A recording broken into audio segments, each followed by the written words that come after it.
เจ๊ๆแล้วไม่ว่ากี่ครั้งที่มองผ่านโอ้นอนถ่ายดมเจ๊ๆคงแบกที่ใจเป็นต้องมองหาทุกทีกดข้อกันเด้อไปเจอสิ่งไหนไม่ว่ารักปุ้ยกดแอลไอ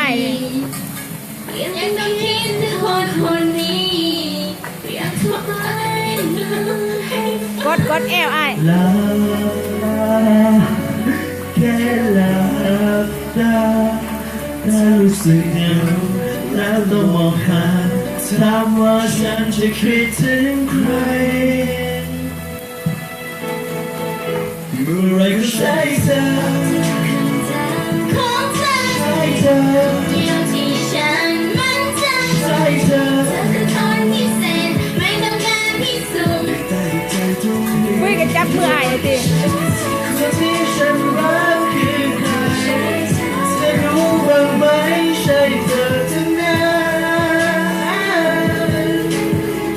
ก็ไม่รู้ในใจจะนานใช่ฉันบ้างหรือเปล่า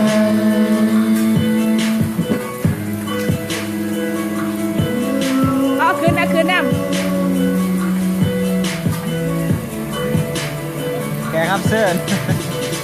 บ่อยที่คิดไปจนแสนไกล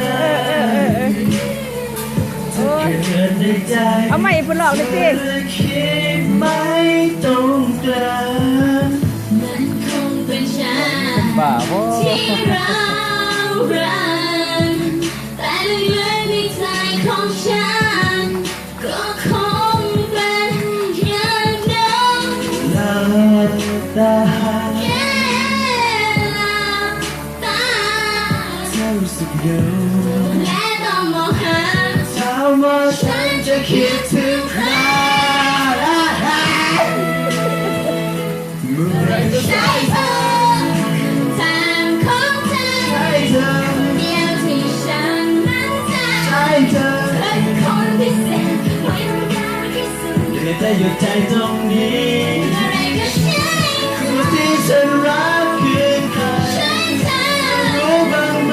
ใช่เธอทั้งนั้นก็ไม่รู้ในใจเธอนั้นใช่ฉันบ้างหรือเปล่า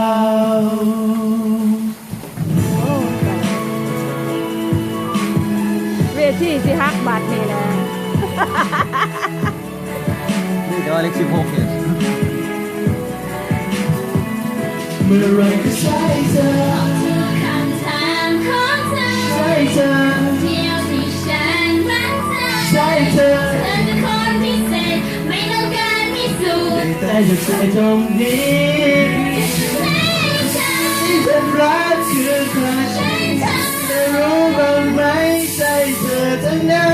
นเมื่อไรก็ใช่เธอ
อยากหยุดเวลาเอาไว้ตรงนี้หยุดประเดี๋ยวนี้ที่เราจ้องตาเป็นมันพร้อมกับส่งสัญญาณว่าฉันชอบเธอแต่แล้ว ฝันก็สลายไปในพริบตาเมื่อมีคนหนึ่งเดินเข้ามาจับมือเธอแล้วเดินออกไป เฮ็ดซบ ไม่ สั้นๆ อยา นะ กจะขัดใจตัวเอง เฮ็ดซบสั้นๆเนี่ย ที่มันชอบเธอ เฮ็ดซบจัง ไม่ให้ชอบเธอก็คงเป็นไปไม่ได้เพราะเธอมันคิดไปไกลยากที่จะเดินกลับแล้วจนแค่ต้องขัดใจตัวเองคมตาลงแล้วหันหลังกลับบอกใจผมไม่เป็นไรคิดว่าเป็นความสุขเล็กๆที่น้อยไปฉันคิดว่าเธอนั้นมาเพียงคนเดียวเดินเพียงคนเดียวไม่คิดว่ามีใครอยู่แล้ว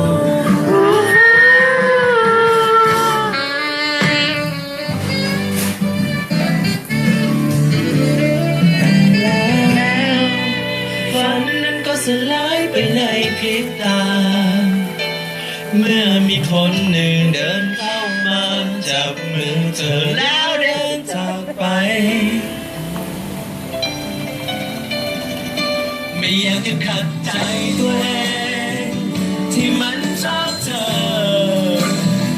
ไม่ให้ชอบเธอก็คงเป็นไปไม่ได้เพราะใจมันคิดไปไกลยากที่จะเดินกลับแล้วจำเป็นต้องขัดใจตัวเองคงตาลงแล้วหันหลังกลับบอกใจบอกไม่เป็นไรคิดว่าเป็นความสุขเล็กๆน้อยๆไปใจตัวเองที่มันชอบเธอไม่ให้ชอบเธอก็คงเป็นไปไม่ได้เพราะใจมันคิดไปไกลยากที่จะเดินกลับแล้วจำเป็นต้องขัดใจตัวเองคมตาลงแล้วหันหลังกลับบอกใจบอกไม่เป็นไรคิดว่าเป็นความสุขเล็กๆน้อยๆไป